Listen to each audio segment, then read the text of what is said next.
Boa tarde, pessoal. Tudo bem com vocês?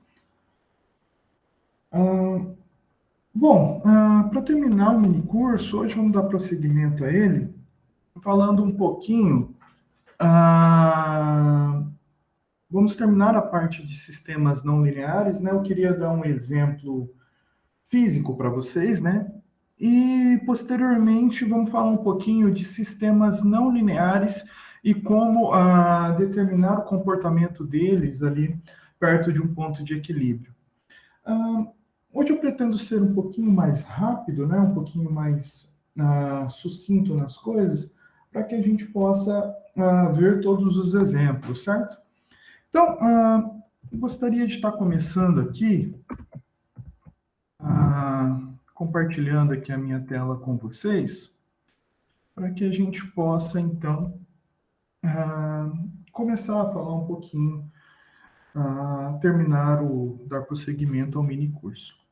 Bom, então vamos lá. Ontem, no mini curso, nós vimos o seguinte teorema. Este teorema, nós vimos que ele classifica os meus pontos de equilíbrio, certo? Ele me diz como o meu ponto de equilíbrio é, se ele é uma cela, se ele é um centro, se ele é um nó, se ele é um nó instável, um foco instável, dentre outras coisas. Então, para determinar esses pontos de equilíbrio, como esses pontos de equilíbrio são, basta a gente olhar ali para três fatos: o determinante da matriz companheira ao meu sistema, o traço da matriz companheira e, consequentemente, a expressão do nosso discriminante de uma equação de segundo grau, que é o traço ao quadrado menos 4 vezes o seu determinante. Olhando esses três fatos, nós conseguimos determinar totalmente como será esse ponto, qual a classificação desse ponto. Então, eu gostaria agora que a gente falasse um pouquinho de um exemplo prático, no caso de sistemas de equações diferenciais lineares. O exemplo que eu quero trazer aqui para vocês é o problema do oscilador harmônico simples, certo? Que nada mais é do que uma massa M presa em uma mola. Isso classifica também pela lei de Hooke, né, que nós aprendemos lá na física. Então, vamos começar aqui. Eu vou pedir para vocês fazerem esse exemplo também. Então, por favor, peguem seus lápis, suas canetas e seus papéis aí, que vamos fazer um pouquinho de conta. Eu quero que vocês determinem como serão os pontos de equilíbrio desse sistema. Então, para motivar, né, com os conceitos apresentados aqui, vamos ver o exemplo do oscilador harmônico simples. Então, considere uma mola de massa desprezível, a qual está presa em uma ponta uma partícula de massa m maior que zero. Em outras palavras, nós temos aqui um desenho de um oscilador harmônico simples, ok? Bom, o que vai acontecer?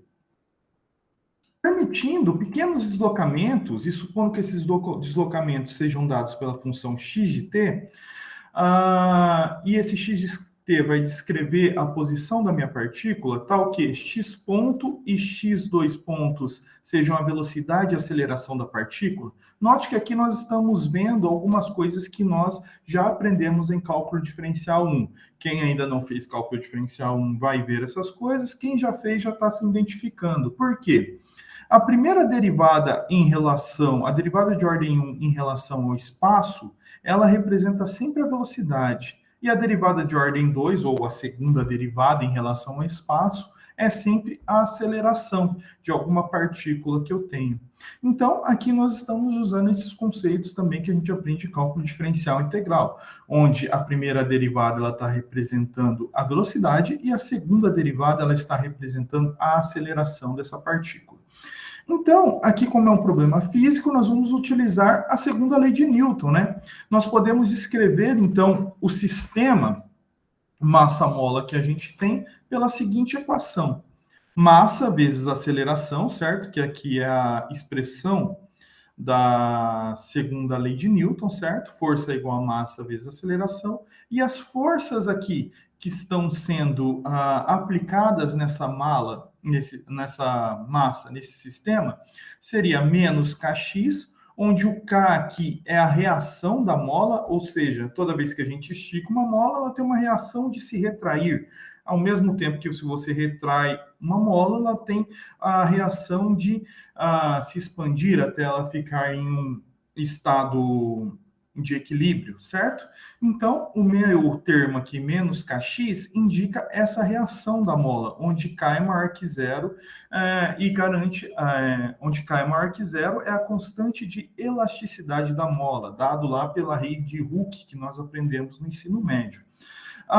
O termo ni x ponto aqui, ele representa o amortecimento do meio, certo? Onde esse ni aqui nós chamamos ele de coeficiente de atrito, ou seja, eu estou deslocando essa massa em uma superfície, essa superfície ela pega e exerce um atrito sobre essa massa, certo?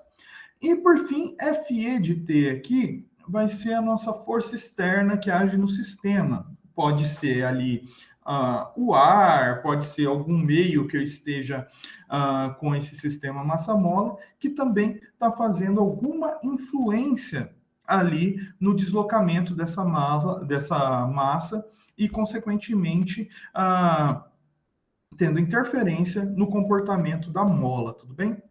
Então, nós podemos representar esse sistema massa-mola por essa equação aqui.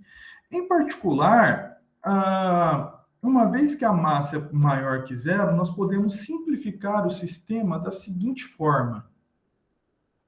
x2 pontos é igual a 2 vezes a, x ponto, ômega ao quadrado, x igual a h de t. Onde nós estamos expressando aqui o ômega como a raiz quadrada do meu K sobre N, o A igual a Ni sobre 2M, e H é igual a 1 sobre M vezes as forças externas aqui, certo? Então, guardem essas informações aqui. O ômega, ele está ligado, então, com a minha constante da mola, certo? E o A, ele está ligado com a minha força de atrito. Guardem essas duas informações aí que vão ser importantes. Em particular, para trabalhar com esse sistema, nós vamos considerar que não existem forças externas agindo no meu sistema, para ser um sistema mais simples, mais tranquilo da gente trabalhar.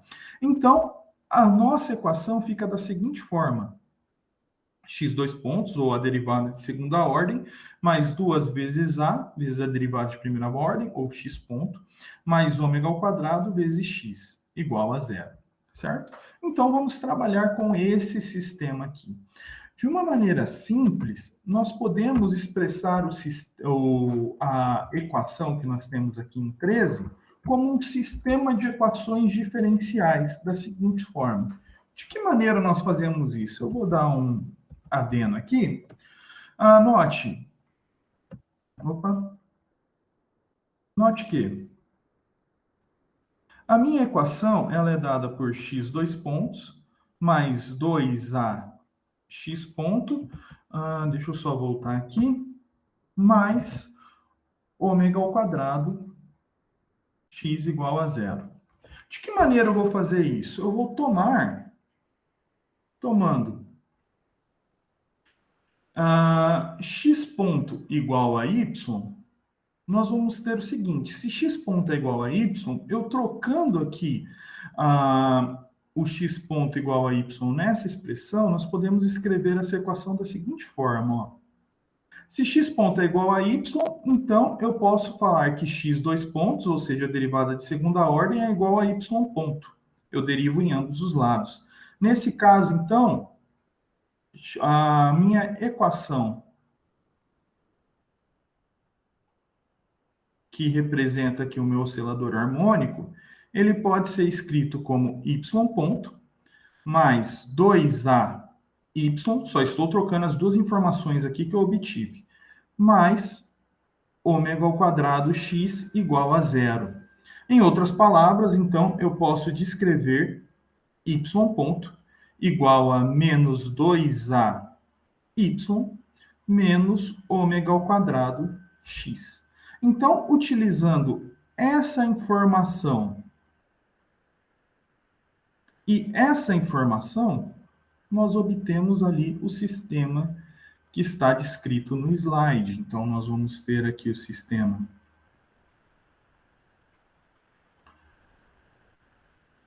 Opa! O sistema x ponto igual a y e y ponto. Deixa eu voltar aqui. Melhor. Nós vamos ter o sistema, então, x ponto igual a y e o sistema y ponto igual a menos 2ay menos ômega ao quadrado x.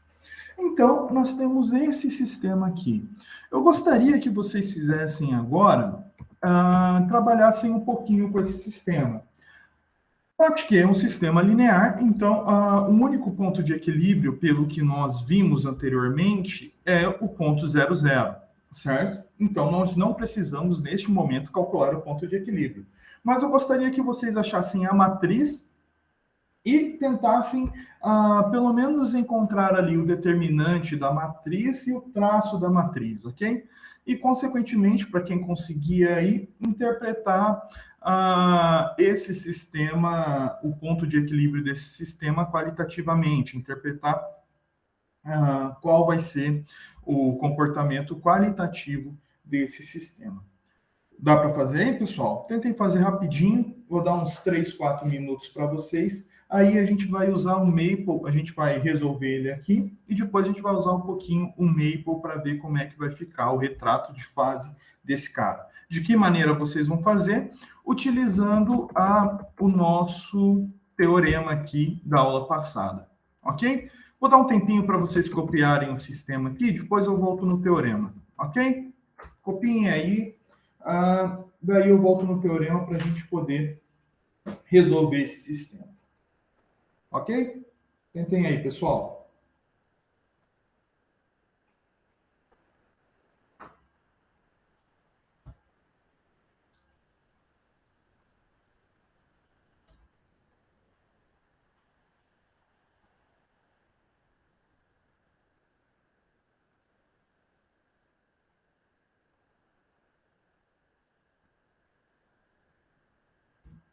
Bom, vou voltar agora no teorema, ok? Vou fechar aqui.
Pronto, pessoal, conseguiram aí?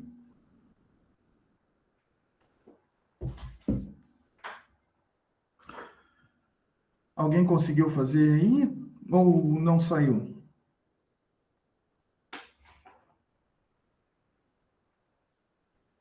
Bom, vamos lá. Pedro falou que a origem vai ser um centro. Vamos tentar fazer aí. Bom, vamos achar aqui a matriz que está associada, a matriz companheira a esse sistema. Então, note que a matriz A, ela vai ser dada aqui, deixa eu afastar um pouco, está me incomodando. A matriz A, ela vai ser dada aqui por 0, 1, menos ômega ao quadrado, menos 2A. Ok? O que vai acontecer então? Nós vamos ter o seguinte: o traço dessa matriz ele vai ser menos 2A e o determinante aí, se vocês calcularem, vai dar ômega ao quadrado. Então, o que acontece? Ah, observe,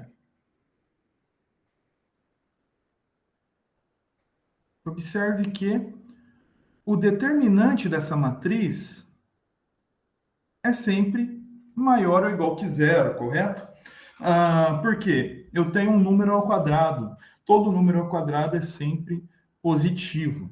Então, o que acontece? Nós já podemos concluir a partir daqui que nós não podemos ter pontos de Cella. Então, o ponto 00 aqui, ou ele vai ser um nó, ou ele vai ser um foco, ou ele pode ser um centro, ok? Bom, vamos analisar isso daí. Vamos analisar a partir do discriminante. Ainda, observe. Nós temos que o traço ao quadrado menos 4 vezes o determinante. Esse cara aqui, ele vai ser menos 2a ao quadrado menos 4 ômega ao quadrado. Em outras palavras, esse cara aqui, ele vai dar 4a ao quadrado menos 4 ômega ao quadrado. Ok. Então, aqui nós vamos ter que parar e analisar o tipo de ponto que eu vou ter. De que forma? Analisando aqui essa expressão que nós temos. Ok? E, consequentemente, vamos ter que analisar aqui também o traço. Por que analisar o traço? Porque o meu parâmetro A aqui é um real, é o atrito, certo? Então, vamos analisar estes casos. Bom, caso 1, primeiro caso.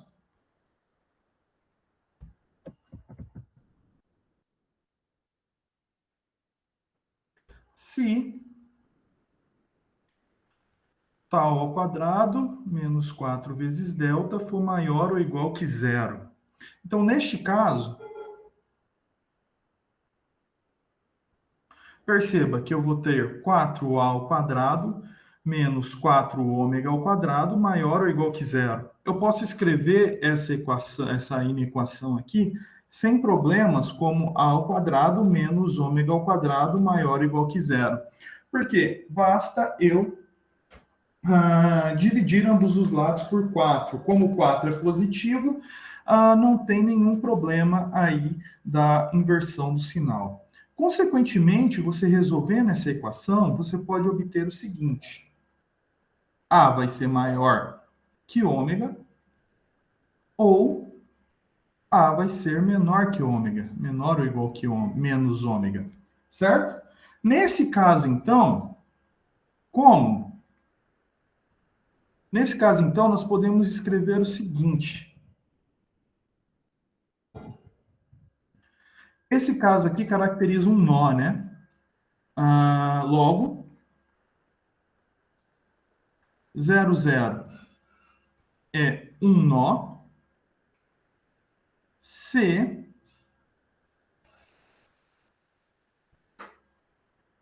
A for maior ou igual que ômega, ou A for menor que menos ômega.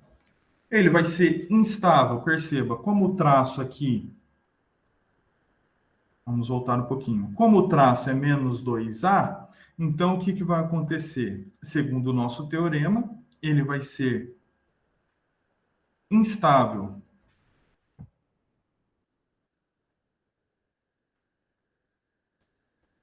instável se o A for menor que zero, porque daí o que vai acontecer? O meu traço ele vai dar positivo, e estável se o meu A for positivo, porque o traço vai dar negativo. Note que o traço aqui da matriz, só relembrando, o traço da matriz companheira é menos 2A. Então, nós vamos ter um nó no meu 0, 0, sem somente ser o A for maior que ômega ou o A for menor que o A for menor ou igual que menos ômega. Nesse caso, 0, 0 será um nó. Vamos analisar o segundo caso, então. O segundo caso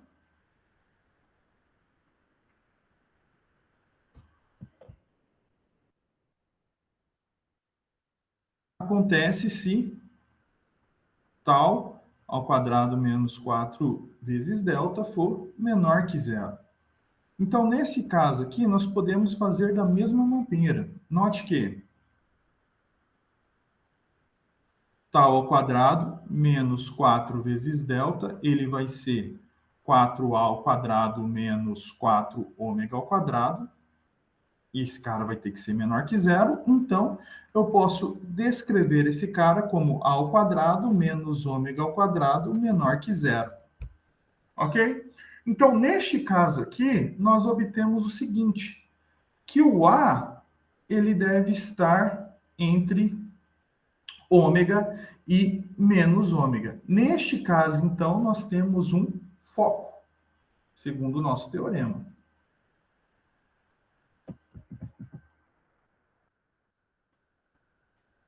Logo, nós vamos ter o seguinte.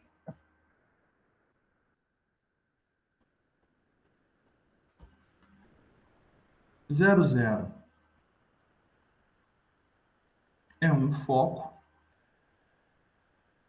se o A estiver entre ômega e menos ômega, daí eu posso analisar a estabilidade de novo, de acordo com o traço.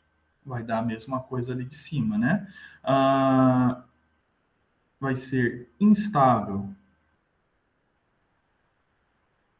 se A for menor que zero e estável se A for maior que zero. Acabou os casos? Bom, fiz dois casos aqui analisando o meu discriminante, né, do meu polinômio característico. No caso em que ele é positivo, eu tenho aqui um nó. Então, quando ele tem um nó? Ele vai ter um nó se o A for maior que zero ou se o A for menor que zero. Quando ele vai ter um foco? Quando o discriminante do meu polinômio característico, ou seja, tal o traço ao quadrado menos 4 vezes determinante, for menor que zero. Isso acontece se o meu A ele estiver entre menos ômega e mais ômega, ok? Então, eu considerei aqui dois casos. Ainda existe mais um. Pode acontecer do meu sistema apresentar um centro, né? Quando isso acontece? Terceiro caso.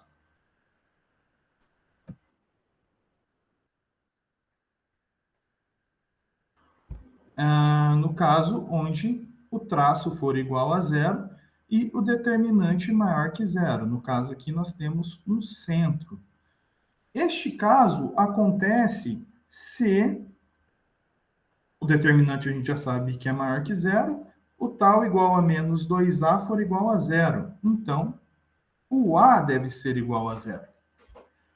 Então, a partir daí, pessoal, nós analisamos todos os casos que podem acontecer no meu oscilador harmônico com essas condições, certo? Então, vamos dar uma volta aqui. nós temos o seguinte, vamos lá, nós temos o nosso sistema, certo? Achamos a nossa matriz companheira aqui do sistema, determinamos o traço, determinamos o determinante, e vimos que o determinante é sempre positivo, sempre maior ou igual que zero. Neste caso, então, calculando o traço da matriz, o traço ao quadrado da matriz menos 4 vezes o determinante, nós podemos ver que tipo de estabilidade o meu sistema vai ter. Note que, se o traço ao quadrado menos 4 vezes o determinante for maior que zero, nós temos um nó. Isso acontece se e somente se o A for maior ou igual que ômega, ou o A for menor ou igual que ômega. Neste caso, 0, 0 é um nó. Instável se o A for menor que zero e estável se o A for maior que zero. No segundo caso, o caso onde o traço ao quadrado menos 4 vezes o determinante for menor que zero, nós temos um foco. Isso vai acontecer se somente se o A estiver entre o menos ômega e o mais ômega, estiver nesse intervalo. E o último caso aqui, quando o traço é igual ao zero. Já que o determinante é positivo, nós podemos ter esse caso também. Aí nós temos, aí nós vamos ter, no caso, um centro, ok? Nós podemos também representar isso, se nós quisermos aqui, com um diagraminha. Eu vou tentar fazer aqui, rapidinho. Perceba, nós podemos representar aqui com um diagrama, desculpem o desenho, onde aqui é o A. E o que vai acontecer? Se esse A estiver entre menos ômega e ômega, aqui eu vou ter aqui focos, né? Como a gente viu anteriormente. Aqui nós vamos ter centros, se o A for igual a zero. E aqui nós vamos ter nós, certo? Note que eu não sei como esses nós vão ser, certo? Eu não sei se ele vai ser um nó impróprio ou um nó próprio. Isso vai depender do dos nossos autovetores. Em suma, nós acabamos de fazer este desenho aqui. Ok? Bom, vamos lá. Vamos fazer os retratos de fase desses caras. Alguma dúvida, pessoal? Tudo bem? Eu já me adiantei aqui um pouquinho para fazer os retratos de fase. Então, eu quero que vocês lembrem agora o seguinte. Vamos voltar um pouquinho.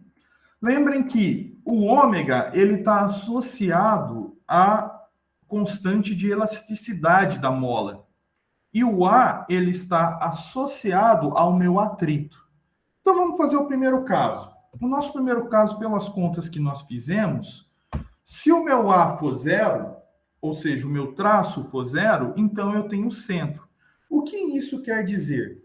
Ele está dizendo que o meu sistema não tem atrito. Se o meu sistema não tem atrito, teoricamente ele vai ficar se movimentando infinitamente, digamos, sem forças externas, como nós estamos tratando aqui o nosso sistema. Se o meu sistema não tem atrito com o solo, essa massa, o meu sistema vai ficar se movimentando infinitamente sem parar, né? Isso caracteriza um centro, como nós podemos ver agora. Perceba, se eu não tenho atrito no meu sistema, então meu sistema fica movimentando infinitamente, ou seja, periodicamente. Periodicamente, em matemática, nós lembramos de círculos. Então, o meu sistema, ele vira um centro.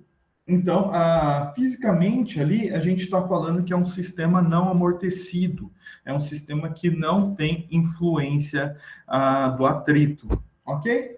Vamos fazer outro porém, né? Bom, eu coloquei meu ômega aqui em particular igual a 1. Vamos tomar um atrito sendo 0,5, ou seja, o A ele está entre 0, entre ômega e menos ômega, certo? O menos ômega vai ser menos 1. Então, eu estou com um A ali entre 1 e menos 1. O que vai acontecer? Teoricamente, pelas nossas contas, vai ter que dar um foco. O que está dizendo o retrato de fase, então? Interpretando o retrato de fase. Bom, nós temos ali, então, no nosso sistema, a ação da mola e temos um coeficiente de atrito. Nós temos atrito no nosso sistema. O atrito, na física, nós sabemos que ele tende a fazer as coisas pararem, né? Então, o que está acontecendo? Como o meu coeficiente da mola é maior do que o meu coeficiente de atrito, o meu sistema vai parar. Mas ele vai parar devagar, ele vai parar em ciclos, ele vai parar em um certo ponto devagar, indo em movimentos circulares, ou seja, num foco. Ele está dizendo o seguinte: uma hora meu sistema vai parar, mas ele vai parar devagar, indo em foco.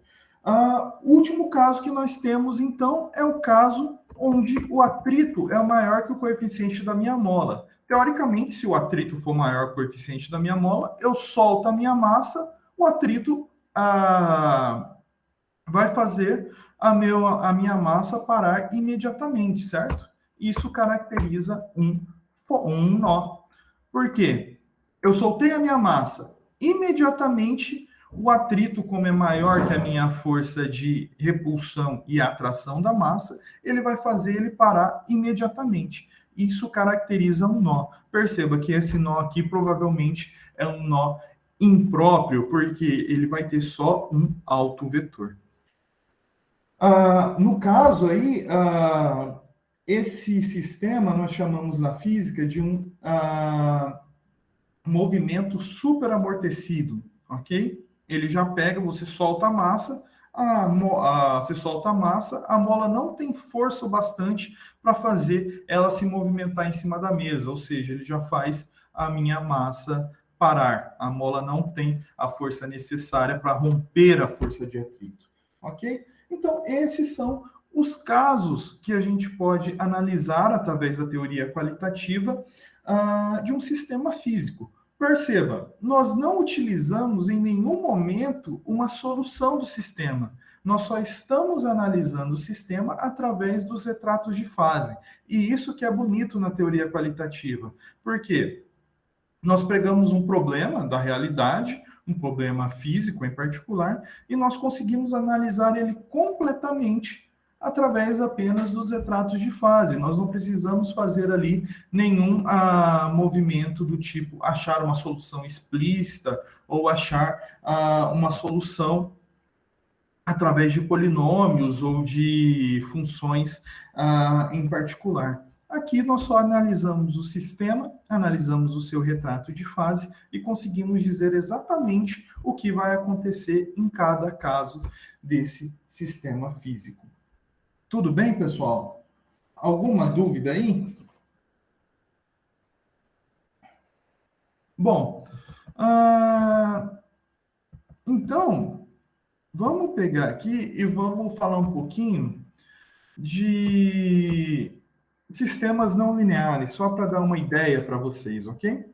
Então, de sistemas não lineares, como eu já tinha dito antes, na parte de sistemas de equações diferenciais lineares, nós já temos ali as soluções prontas.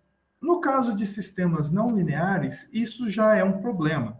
Ter uma solução pronta de um sistema não linear, às vezes é bem complicado, viu? Tem muitos sistemas não lineares que não têm soluções prontas. Porém, nós podemos utilizar ali a teoria qualitativa para interpretar esses sistemas não lineares, problemas em geral, certo? Utilizando os mesmos conceitos que nós vimos na parte linear, um pouquinho adaptados, certo? Nós vamos adaptar eles um pouquinho para poder utilizar ali nos sistemas de equações diferenciais não lineares.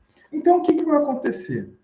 Agora, nós vamos considerar, assim, os sistemas na seguinte forma, onde f e g não são funções lineares, ou seja, eu posso ter polinômios com um grau maior que 2, posso ter seno, cosseno, tangente, exponenciais, da maneira que eu quiser ali, certo? Bom, nosso objetivo agora, então, vai ser o seguinte, examinar o comportamento das soluções, né, de um sistema não linear, perto do seu ponto de equilíbrio, ok? Perceba, como o sistema não vai ser mais linear, eu posso ter uma um ou mais pontos de equilíbrio, ok? Eu vou ter que começar a determinar os pontos de equilíbrio.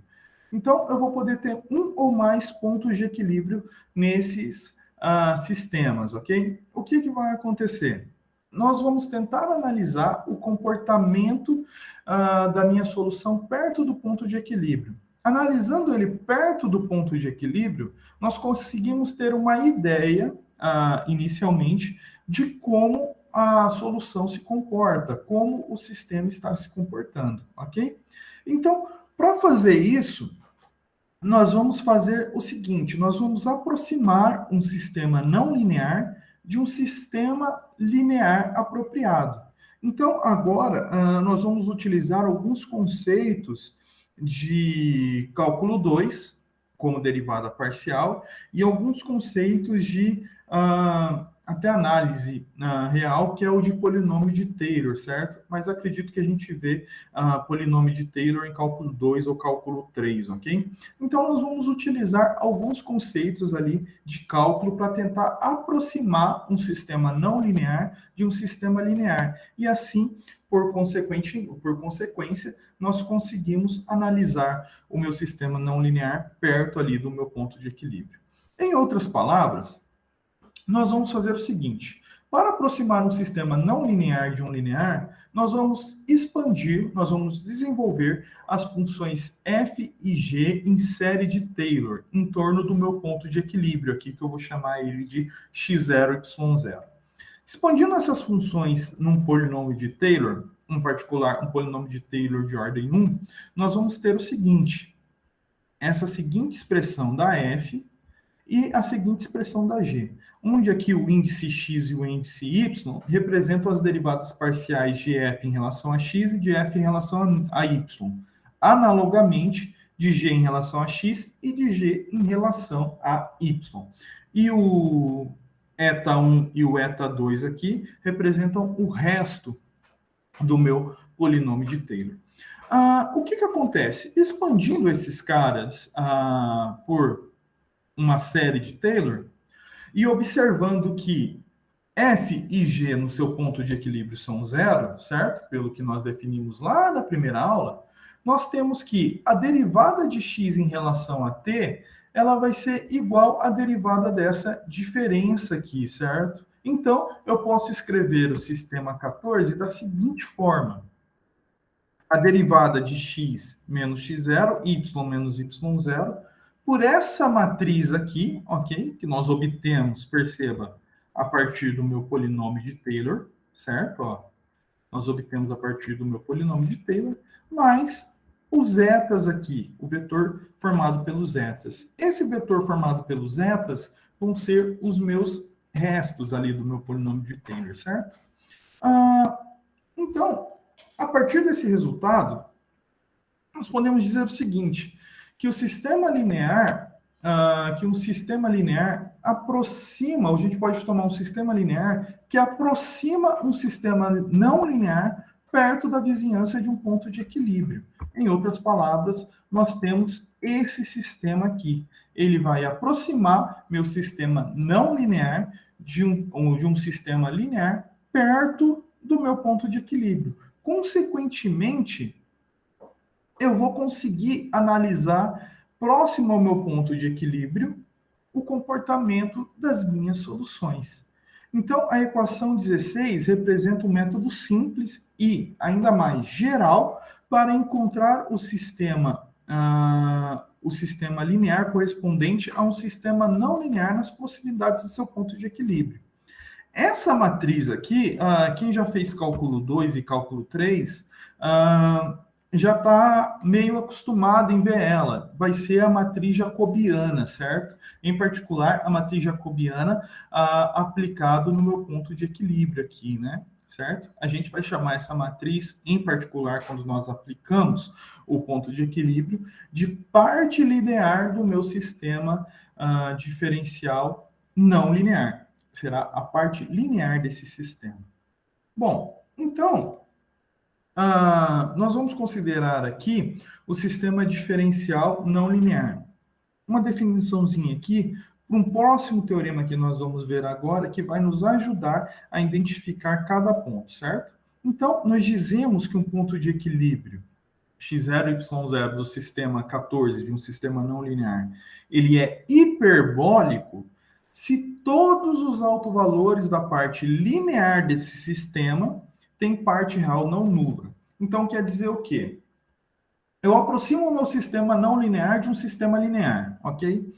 Se, quando eu calculo os autovalores desse sistema, todos têm parte linear, parte real não nula, se todos os autovalores têm parte real não nula, nós dizemos que esse ponto de equilíbrio é um ponto de equilíbrio hiperbólico, ok?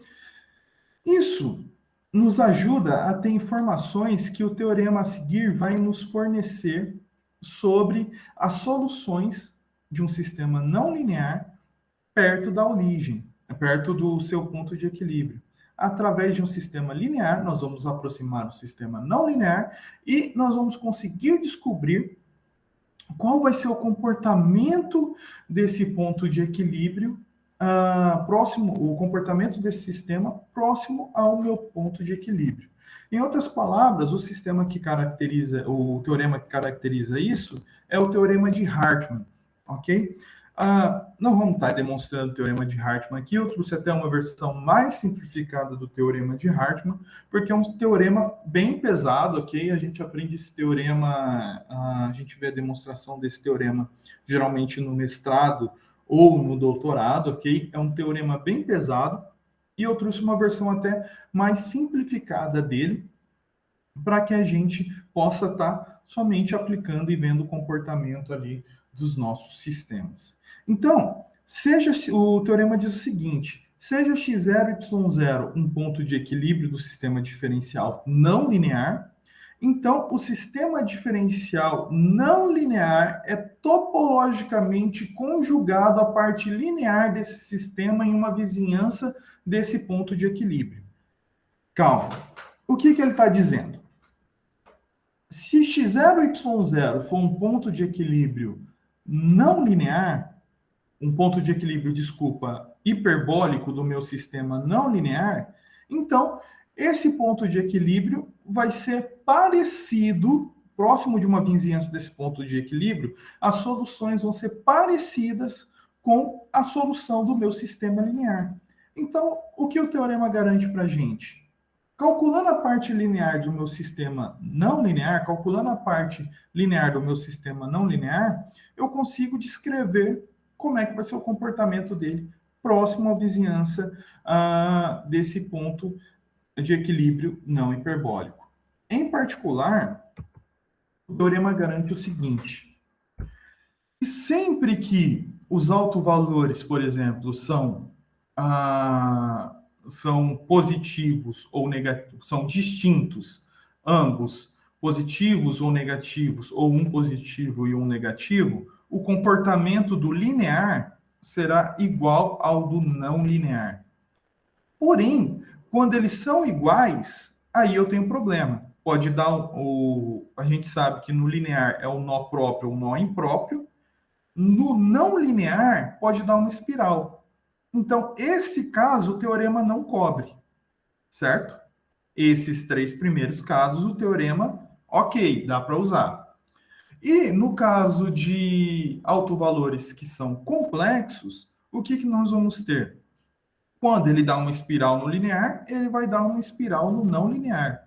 Já quando ele tem um centro, pode dar um centro ou uma espiral também. Fica indeterminado aqui no meu sistema não linear. Então, esse teorema é útil quando eu uso autovalores distintos, certo? Quando eu tenho autovalores distintos, ou quando eu tenho autovalores que tem a parte real não nula, tem a parte real não nula, que no caso vai dar sempre espirais, ok? Perceba que no caso de autovalores distintos e reais aqui, a parte real deles é sempre não nula, né? Então, cai também, seria um ponto de equilíbrio hiperbólico, ok? Então, essencialmente, o teorema de Hartmann afirma que os termos não lineares não afetam a estabilidade nem o tipo do ponto crítico ou ponto de equilíbrio determinado pelos termos lineares, certo? Ou seja, os termos que não são lineares do meu sistema não afetam o comportamento das minhas soluções. As minhas soluções eu consigo determinar elas iguais a gente estava determinando no caso linear. Por isso é tão importante estudar o caso linear primeiro para depois ir para o caso não linear. É claro, exceto em dois casos, quando os autovalores da matriz A são imaginários puros e quando são reais e iguais. Em todos os outros casos, o teorema de Hartmann garante qual vai ser o ponto crítico e qual vai ser a estabilidade desse ponto crítico ou ponto de equilíbrio. Bom, eu queria trazer o exemplo do pêndulo simples aqui para vocês, mas antes, vamos tentar fazer umas continhas para a gente entender melhor como é que vai ser, como é que nós fazemos o processo para um sistema não linear, ok? Alguma dúvida aí, pessoal? Eu vou fazer a conta aqui, eu vou fazer um exemplo aqui, e vou deixar outro para vocês fazerem. Então, o que, que acontece?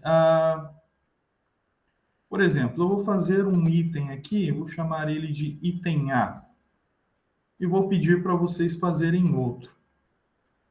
Vamos supor que nós temos o seguinte sistema: x ponto igual a x menos y quadrado, y ponto igual a menos y mais xy. Ok? Bom, o que, que acontece? Quando eu tenho um sistema não linear, como eu disse, eu tenho mais pontos de equilíbrio a ser considerados aqui, certo? Então, vamos tentar aqui considerar, vamos tentar fazer esses pontos de equilíbrio. De que forma? Para calcular os pontos de equilíbrio, nós temos que resolver o sistema. Então, primeiro aqui, pontos de equilíbrio.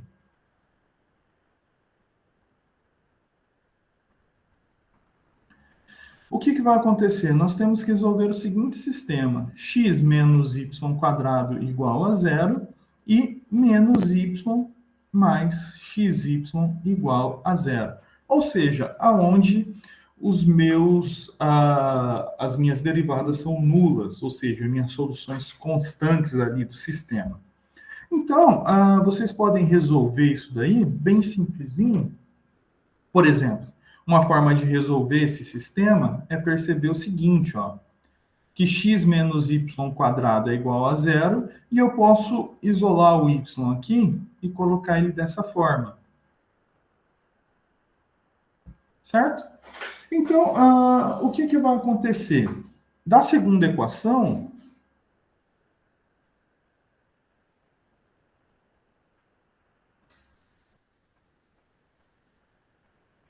nós temos que dois casos a considerar, certo? Ou y é igual a zero, ou no segundo caso aqui, x será igual a 1, certo?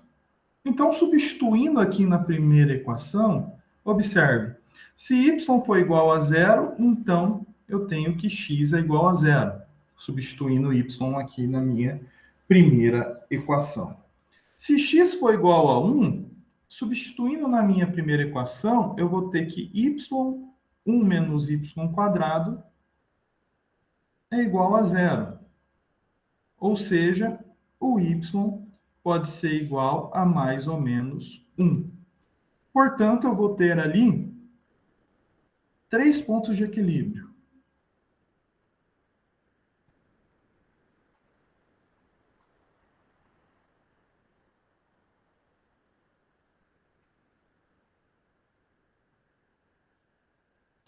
Os pontos de equilíbrio são o 0, 0, a origem. Nós temos ali o 1 e 1, quando x é igual a 1, y é igual a 1. E o último ponto, quando x é igual a 1 e y é igual a menos 1. Ok. Perceba, sistema não linear pode ter mais de um ponto de equilíbrio. Acabamos de determinar os pontos de equilíbrio. Como é que eu vou fazer agora para determinar se esses pontos de equilíbrio são celas, são centros, são focos ou são nós? Nós vamos precisar aqui, então, de encontrar a matriz jacobiana associada ao sistema. E a partir da matriz jacobiana associada ao sistema, nós vamos encontrar a parte linear do meu sistema. Então, note que o pessoal aí, tem pessoal ainda que não viu a jacobiana, né? Mas jacobiana é basicamente uma matriz que você deriva as funções respectivamente, cada entrada é uma derivada respectivamente a sua variável. Então, o que vai acontecer? A matriz jacobiana do meu sistema, eu vou chamar ela de J.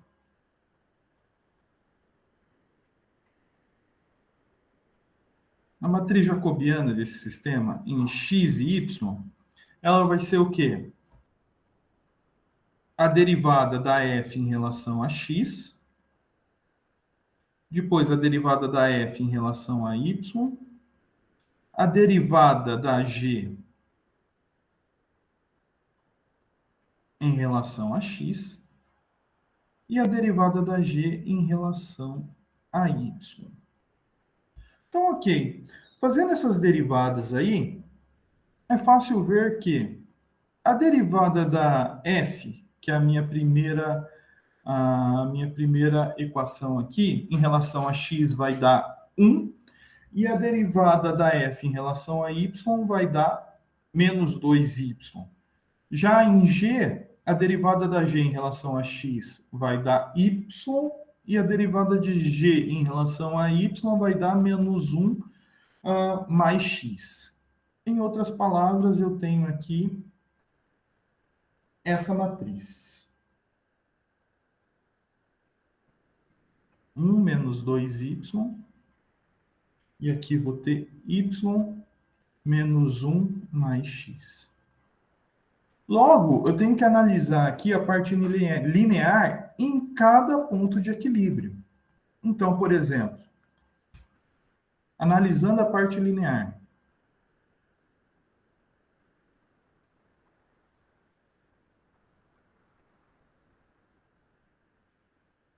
Então, o primeiro ponto que eu tenho é 0, 0. Então, eu vou calcular aqui a minha matriz jacobiana em 0, 0.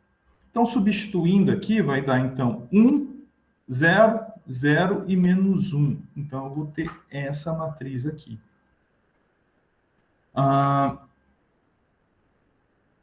1, 0, 0 e menos 1. Aqui eu teria que calcular os autovalores aqui dessa matriz.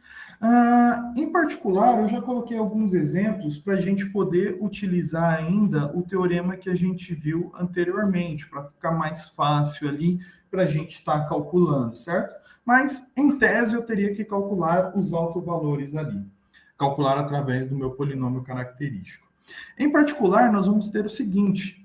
Quando eu faço aqui, o traço, ele vai dar menos 1, e o determinante dessa matriz, ele vai dar também, o traço aqui, ele vai dar 0, certo?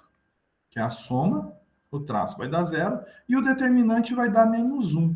Como o determinante deu menos 1, ele é menor que 0, eu posso já garantir que o 0, 0 é um ponto de cela.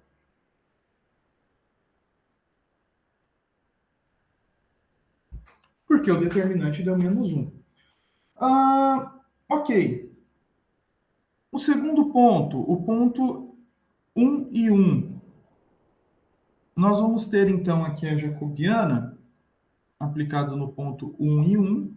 Nós vamos ter aqui a matriz da parte linear igual a 1, menos 2, 1 e 0. Aqui vocês podem ver que o traço ele vai dar 1 e o determinante desse cara ele vai dar 2. Então, como o traço deu 1 e o determinante deu 2, o determinante deu positivo, analisando o traço ao quadrado menos 4 vezes o determinante, isso vai ficar 1 menos 8, que dá menos 7, que é menor que zero. Então, nós temos aqui um foco.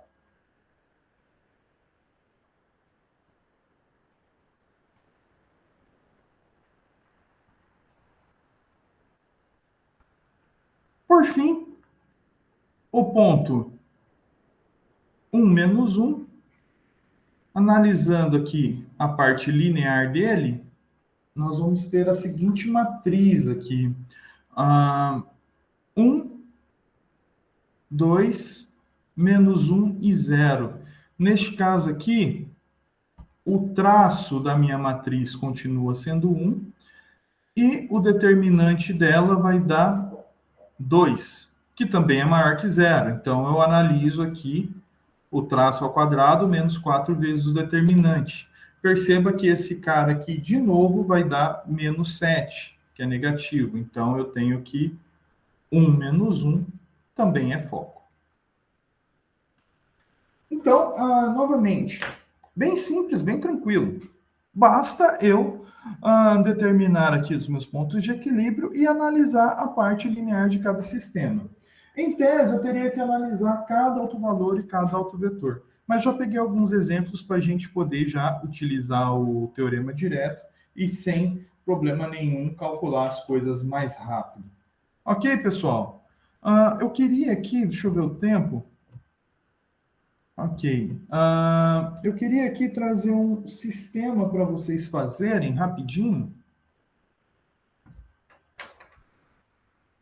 Eu vou colocar ele aqui B, para vocês trabalharem um pouquinho, tá?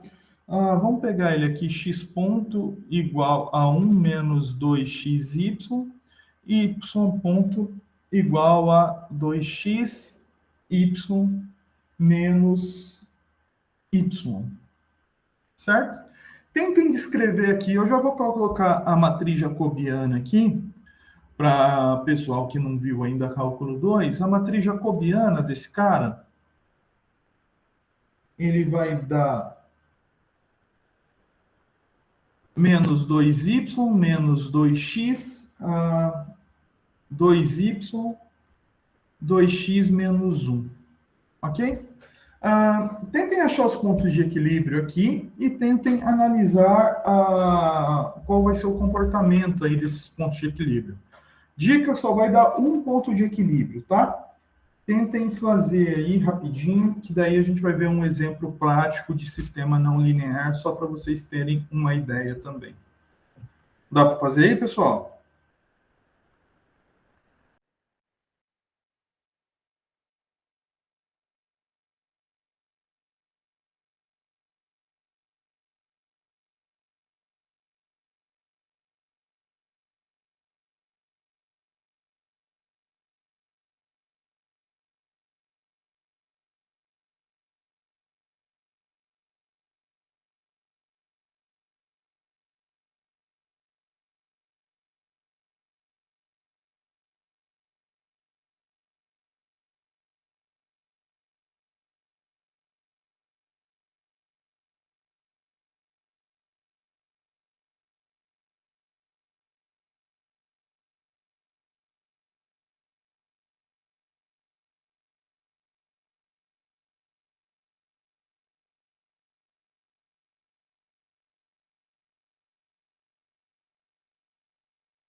Conseguiram identificar, pessoal? Conseguiram achar o ponto de equilíbrio aí?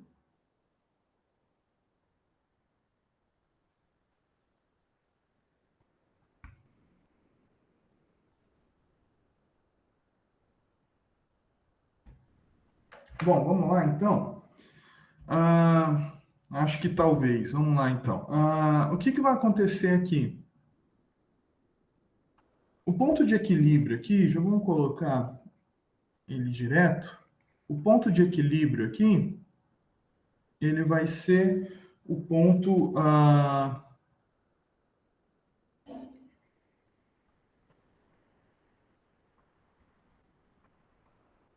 Ele vai ser o ponto meio 1. Substituindo aqui na matriz jacobiana para a parte linear, a gente vai ter o seguinte.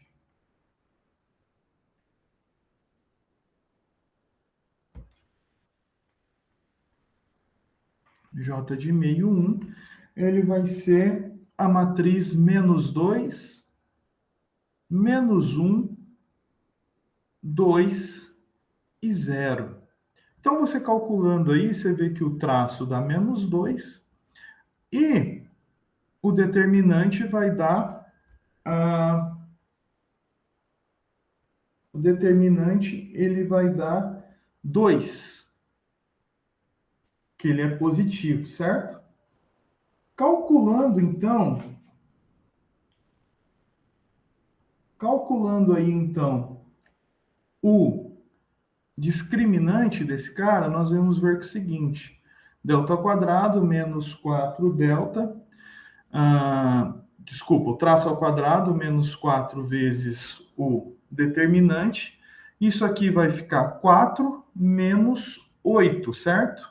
Que vai dar menos 4, que é menor que zero. Então, nós podemos garantir que esse cara é um foco. Ainda mais um foco estável, certo? Então, novamente, é bem simples, certo? É bem tranquilo. A gente só aproxima esses caras que são não lineares da sua parte linear. Em particular, eu vou falar um pouquinho aqui, rapidinho, que o tempo já está curto, do pêndulo amortecido, que é um exemplo de um sistema não linear, um sistema físico, que a gente pode estar aí interpretando por equações diferenciais ordinárias, né? Equações diferenciais por um sistema de equações diferenciais. Então, vamos considerar um pêndulo simples, num plano vertical, sob a ação da força de gravidade, certo? Ele vai ter uma haste aqui de tamanho L, ok? E uma massa desprezível, uma haste de tamanho L com a massa desprezível, certo?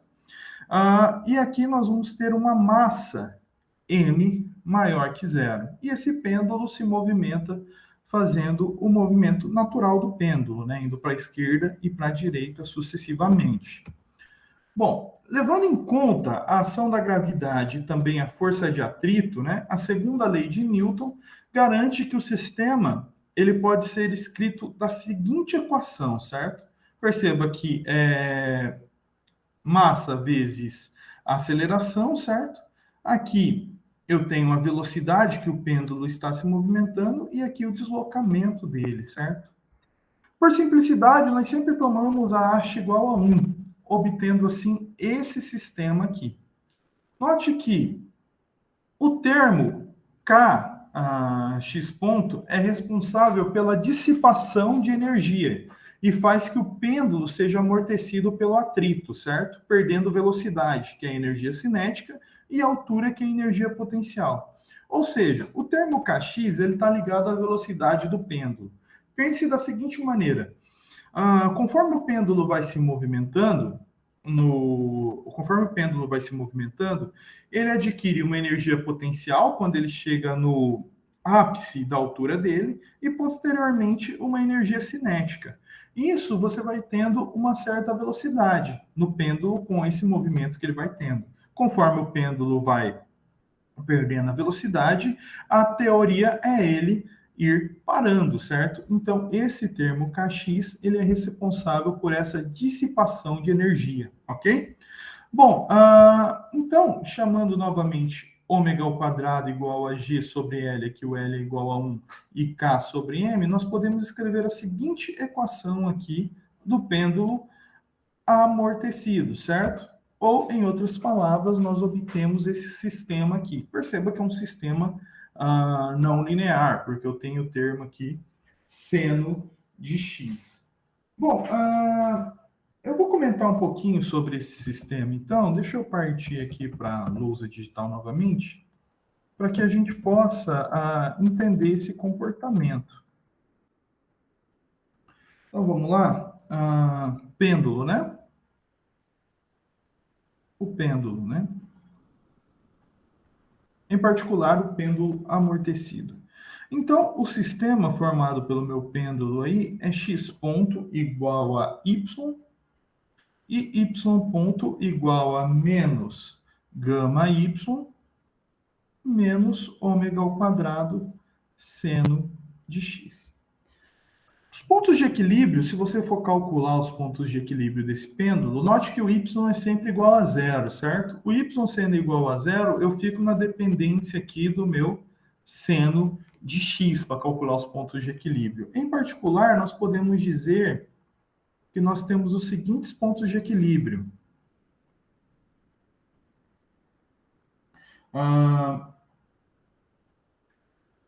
N mais ou menos nπ, para zerar o seno, e zero, onde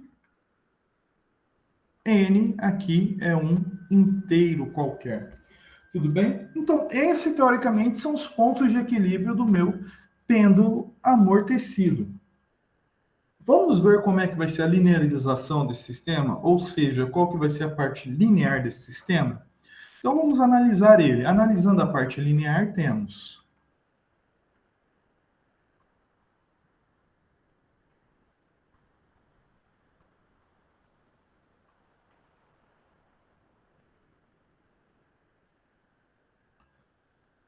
a seguinte matriz jacobiana. Se vocês calcularem aí, vocês obtêm esse cara aqui.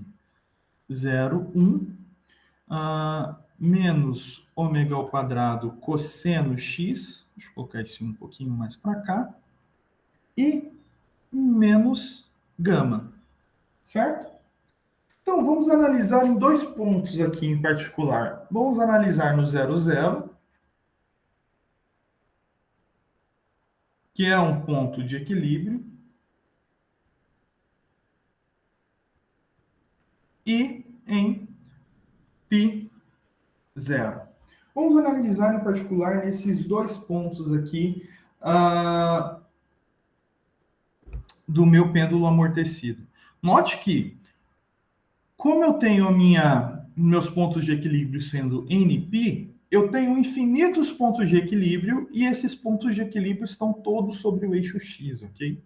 Então, eu tenho aí infinitos pontos de equilíbrio que eu posso analisar. Em particular, vamos analisar aqui apenas dois deles, certo? O 0, 0 e o π sobre 0. Então, vamos analisar aqui, primeiro, o ponto 0, 0.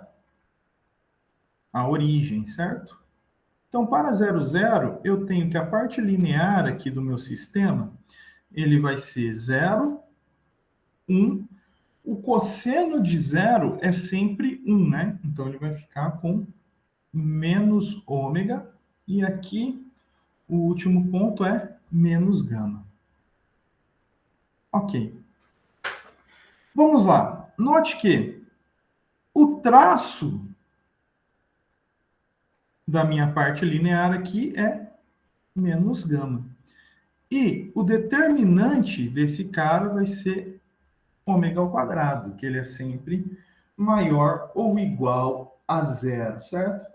Então, analisando o traço ao quadrado menos 4 vezes o determinante, nós vamos obter que esse cara é ômega ao quadrado menos 4 vezes ômega ao quadrado. Ok? Bom, o que acontece então? Esse cara vai ter um comportamento parecido com o que nós vimos ah, no oscilador harmônico. Perceba, nós estamos interessados aqui em determinar onde é que ele vai ser nó e onde é que ele vai ser foco.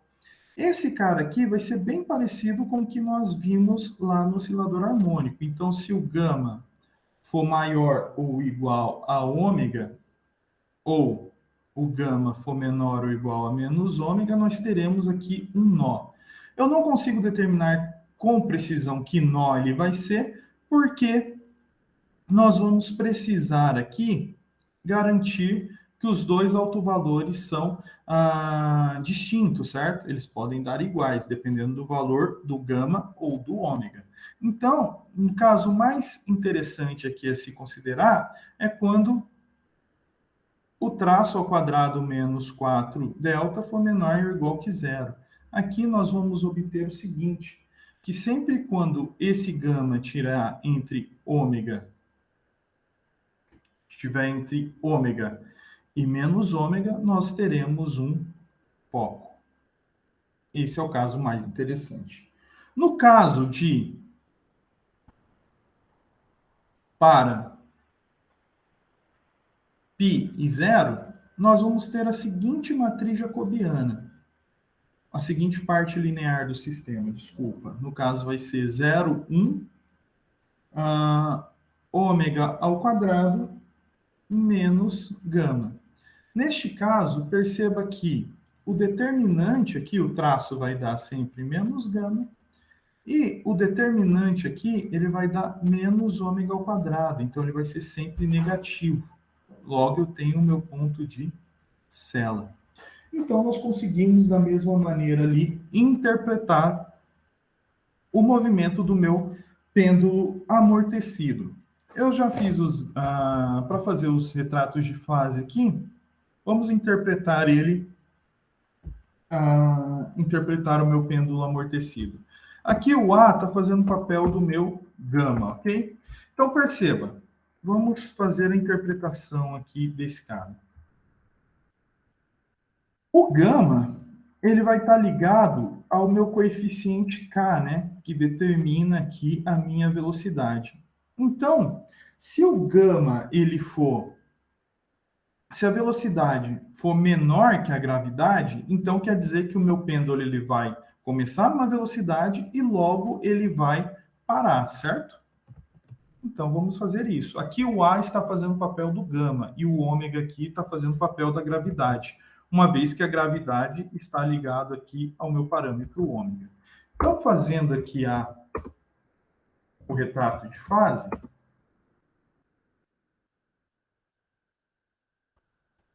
nós vemos que realmente aqui, ó, ele dá um centro aqui no 0, 0, certo? Que ele vai parar para o zero, certo? Ele vai se movimentar, movimentar, movimentar, e vai parar aqui no 0, 0, em movimentos aqui de foco. Por outro lado, aqui nos pontos π0, ele sempre vai dar uma cela, certo? Que aí seriam os pontos onde você está com a energia potencial aí, seria o ponto mais alto, certo? O pêndulo vai lá, ele bate e volta aqui para esse foco, certo? Uma hora ele vai pegar e vai sair, outra hora ele vai pegar e vai começar a ir para a origem, que seria, no caso, onde ele está perdendo a velocidade. Ok, pessoal? Então, com isso, eu termino aqui o mini curso, tá? Espero que vocês tenham entendido algumas coisas. É uma teoria muito bonita, é uma teoria muito interessante, com várias aplicações. Eu tentei fazer um curso mais simples, tendo em vista que tem muito pessoal aí do primeiro ano, tem muito pessoal que está começando aí na matemática. Então, eu tentei fazer uma coisa mais simples, como algumas aplicações, umas continhas para vocês fazerem, para vocês, pelo menos, entenderem a ideia do que seria ali estudar qualitativamente uma equação diferencial. Espero que vocês tenham entendido algumas coisas. Mais uma coisa. Terminando aqui, só um minutinho. Tendo em vista que o Pedro perguntou da última vez, né? Então, O que estudar, né? Quais são os problemas que a gente pode estudar na teoria qualitativa, né? Existem muitos problemas ainda em aberto. Por exemplo, sistemas de equações diferenciais em Rn. Nós podemos estudar a parte de bifurcações de equações diferenciais, que é uma parte também muito bonita. Sistemas de equações diferenciais não contínuas, aqui nós só trabalhamos com FG contínuas, existem sistemas não contínuos. Teoria ergótica, que é outra parte das equações diferenciais muito interessante. Sistemas caóticos e não caóticos, que seriam a partir de teoria do caos, né? Que tem várias aplicações, existem várias coisas que nós conseguimos fazer caótico e não caótico, tem vários filmes que tratam disso, é bem interessante também, entre outros problemas. Então, existem vários problemas aí que vocês podem estar trabalhando, caso vocês queiram trabalhar com equações diferenciais aí, daí procurem os professores aí que trabalham com isso, é uma área muito interessante e dá para trabalhar com bastante coisa. Aqui tem uma bibliografia que eu utilizei para fazer esse mini curso. Tem dois livros aqui que geralmente a gente usa nos cursos de equações diferenciais, que é o Zill e o Boyce, certo? São dois livros aí bem interessantes. O livro do Dorin, o do Perco e do Tello, são livros um pouquinho mais, digamos assim, acima, certo? Um livro um pouquinho mais pesado de equações diferenciais, que daí vocês vão ver toda a parte mesmo qualitativa, como fazer e os teoremas principais deles. Esses três livros aqui são muito bons. Os outros dois, provavelmente, para quem não fez equações diferenciais ainda, vão ver aí durante o curso. E para quem fez, já viu já, certo? Então, eu termino aqui o mini curso e fico aí à disposição, caso alguém tenha alguma dúvida.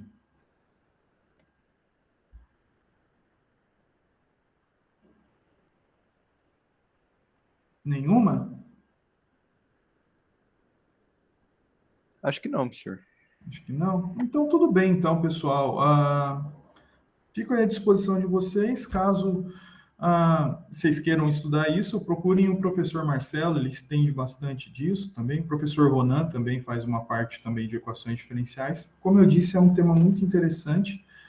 Fico aí, então, termino o mini curso aí com vocês. Espero que vocês tenham gostado aí e assimilado algumas coisas. Ok? Obrigado, Valeu, pessoal, e professor. agradeço Obrigadão. a oportunidade aí que o SMAT ofereceu da gente ministrar esse mini curso para vocês. Beleza?